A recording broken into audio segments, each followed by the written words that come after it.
परवरदिगारे आलम ने औलिया इकराम के ताल्लुक से कुरान मजीद में इरशाद फरमा दिया कि अल्लाह के वलियों को ना कोई खौफ होता है ना कोई डर होता है। और परवरदिगारे आलम कुरान मजीद में दूसरी जगह इरशाद फरमाता है, मेरा रब इरशाद फरमाता है, या अय्युहल्लज़ीना आमनुत्तकुल्लाह वकुनू मअस-सादिकीन, ऐ ईमान वालो अल्लाह से डरो और सच्चों के साथ हो जाओ। मैंने रब काबा की बारगाह में अर्ज किया, मौला वो सच्चे कौन है? तो मेरा रब इरशाद फरमाता है, इय्याका नअबुदु व इय्याका नस्तईन, जिन पर मेरा इनाम हुआ है वो सच्चे हैं। परवरदिगार आलम कुरान मजीद में फिर इरशाद फरमाता है, मेरा रब इरशाद फरमाता है, अनअमल्लाहु अलैहिम मिनन नबिय्यीना वस्सिद्दीकीना वश्शुहदाई वस्सालिहीना व हसना उलाइका रफीका। यानी नबिय्यीन सच्चे हैं, शुहदा सच्चे हैं, सालिहीन सच्चे हैं। परवरदिगार आलम ने कुरान मजीद में इरशाद फरमा दिया कि नबिय्यीन सच्चे हैं, सिद्दीकीन सच्चे हैं, शुहदा सच्चे हैं, सालिहीन सच्चे हैं। और अपने लफ्जों में यूं कह लीजिए, बरेली के आला हजरत सच्चे हैं। आप आगे बढ़ेंगे, मकरपुर के मदारे पाक सच्चे हैं, पीलीभीत के शाहजी बाबा सच्चे हैं, कोहना के दादा मियाँ सच्चे हैं। आगे बढ़ जाइए, कलियर के साबिर पाक सच्चे हैं, कलियर के साबिर पाक सच्चे हैं, दिल्ली के निजामुद्दीन सच्चे हैं, दिल्ली के महबूब इलाही सच्चे हैं, देवा के वारिस पाक सच्चे हैं, और अजमेर के गरीब नवाज सच्चे हैं, बगदाद के गौसे आजम सच्चे हैं। आप आगे बढ़ेंगे तो आपको पता लगेगा, हजरत मौला कायनात सच्चे हैं, हजरत उस्मान ज़ुन्नूरैन सच्चे हैं, अबू बकर सिद्दीक सच्चे हैं, उमर फारूक आजम सच्चे हैं। परवरदिगार आलम ने सच्चों के बारे में इरशाद फरमाया है, तुम मेरे आका सच्चों के इमाम हैं। इसलिए तो आला हजरत फरमाते हैं कि कौन देता है, देने को मुंह चाहिए, देने वाला है सच्चा। वाह सुभान अल्लाह, देने वाला है सच्चा हमारा नबी। आपको मैंने बताया कि हजरत उमर फारूक आजम सच्चे हैं, और सच्चों के दामन से हम जुड़ गए। रब काबा से अगर हमारे दिलों में खौफ पैदा हो गया, मेरे रब का खौफ अगर हमारे दिलों में पैदा हो गया, तो लोगों जिंदगी सबर जाएगी। आप कहेंगे कैसे? तो जरा सोचिए और गौर व फिक्र कीजिए। मैं एक मिसाल देकर आपको समझाना चाहता हूँ।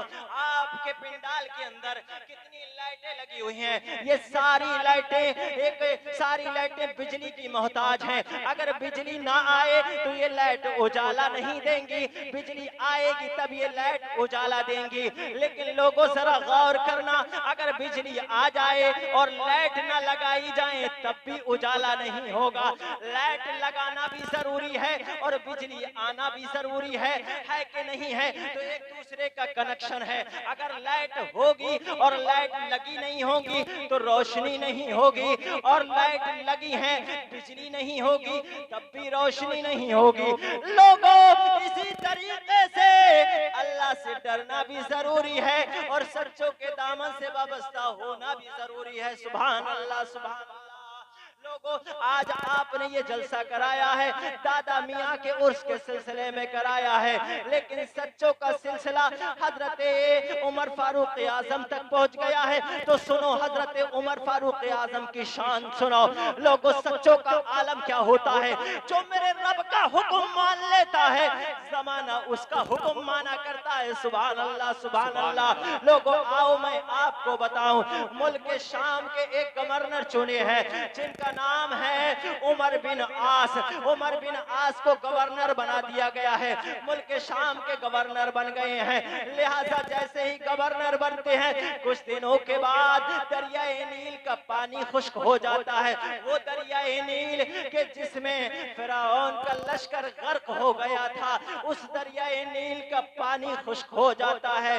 लोगों से पूछा, जरा ये तो बताओ कि ये पानी आज खुश्क हुआ है या इससे पहले भी कभी खुश्क हुआ है? लोगों ने कहा इसका पानी हर साल खुश्क हो जाता है, लेकिन इसका पानी दोबारा से जब जारी होता है कि एक नौजवान कुंवारी लड़की की भेंट दी जाती है, एक नौजवान कुंवारी लड़की को ज़िबा किया जाता है, ये एक नौजवान कुंवारी लड़की की भेंट मांगती है, उसके बाद दोबारा से पानी जारी हो जाता है।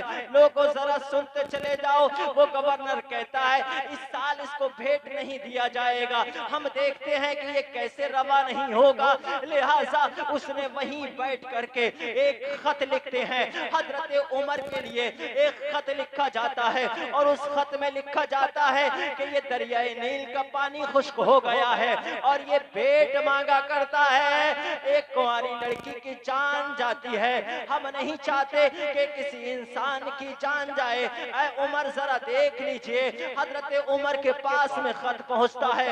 हजरत उमर उस खत को पढ़ने के बाद कापी और कलम मंगाते हैं और कापी और कलम मंगाने के बाद एक खत लिखा करते हैं।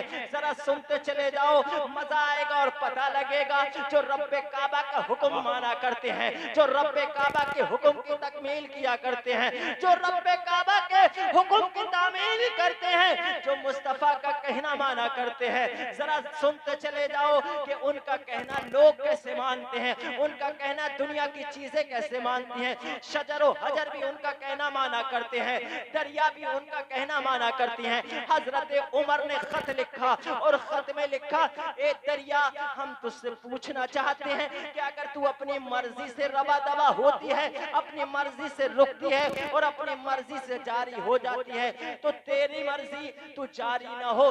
भेंट अगर चाहती है हम भेंट नहीं देंगे, अगर तू जारी नहीं होना चाहती है तो जारी मत होना। लेकिन अगर तू रब के हुक्म से चलती है और रब के हुक्म से रुकती है तो इस खत को पढ़ लेना। रब्बे काबा के प्यारे महबूब के खलीफा हजरत उमर फारूक आजम ने एक खत लिखा और दूसरा खत बादशाह के लिए लिखा, उस गवर्नर के लिए लिखा और उसमें लिखा, है गवर्नर, जो मैं खत लिख करके दे रहा हूँ, इस खत को दरिया में जाकर के रख देना। हर साल ये भेंट मांगा करती थी, लेकिन इस साल भेंट नहीं, मेरा खत ले जाकर दे देना। सुभान अल्लाह।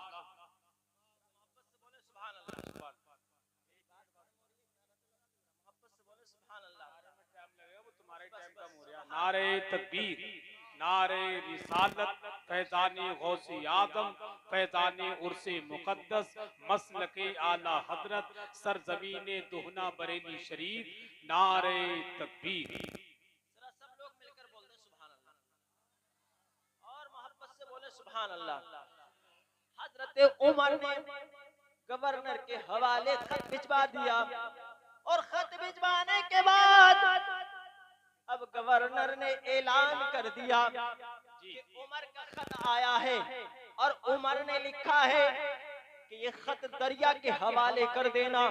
और इसमें लिखा हुआ है, इस तरीके से लिखा है कि दरिया, अगर अपनी मर्जी से रवा दवा होती है तो तेरी मर्जी, अगर खुदा की मर्जी से चलती है तो उमर का खत पढ़ लेना। जरा सोचो तो सही, हजरत उमर का खत जब पढ़ करके बस्ती वालों को सुनाया, शहर वालों को सुनाया, तो बड़ी भीड़ इकट्ठी हो जाती है, बड़े लोगों का अज़्दहाम इकट्ठा हो जाता है। और इकट्ठा होने के बाद अब दरिया के किनारे जाया जाता है और दरिया के किनारे रेत में उस खत को रख दिया जाता है।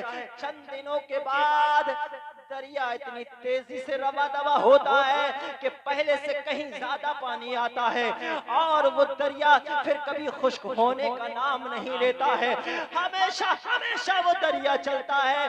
मालूम होता है, पता चलता है कि सच्चों का राज पूरी दुनिया पर चला करता है, सच्चों का राज जमीनों पर भी चलता है, सच्चों का राज आसमानों पर भी चला करता है। लोगों, जब तक रब का खौफ तुम्हारे दिल में नहीं होगा, जब तक सच्चों के दामन से वाबस्ता नहीं होगे, यहाँ भी ठोकर खाते रहोगे और आखिरत में भी भटक। सच्चों के दामन से जुड़ना पड़ेगा और रब के खौफ से भी डरना पड़ेगा। रब के खौफ से डरना ये नहीं है कि हम अल्लाह से डरते हैं, रब के खौफ का मतलब डरना है आपको 5 वक्त की नमाज पढ़ना है। अगर आप पर हज वाजिब है तो आपको हज भी करना पड़ेगा, इल्म दीन भी आपको हासिल करना पड़ेगा। और दरबारे औलिया में जाएंगे तो दरबारे औलिया में जब आप दुआ करेंगे तो नमाजी की दुआ रब्बे काबा कबूल फरमा लिया करता है। लेकिन आप अगर रब के खौफ से नहीं डरेंगे, दरबारे औलिया में जाएंगे तो आपका जाना बेकार हो जाएगा, आपकी दुआएं कबूल नहीं होंगी। फैज तो मिलेगा लेकिन फैज के अलावा दुआएं मकबूल नहीं होंगी। इसलिए अगर मुकम्मल फैज लेना चाहते हो तो आओ रब्बे काबा की बारगाह में आओ, अपनी पेशानी झुकाओ और पेशानी झुकाने के बाद फिर रब की बारगाह में सिद्क दिल से दुआ मांगो, परवरदिगार तुम्हारी दुआओं को कबूल फरमाएगा। मैं रब से दुआ करता हूँ परवरदिगारा तमाम लोगों को नमाजों का पाबंद बना दे, अल्लाह ताला से डरने का अल्लाह ताला का खौफ इनके दिलों में पैदा फरमा दे। और रब्बे काबा से दुआ है कि परवरदिगार इनको सच्चों के दामन से वाबस्ता फरमा दे।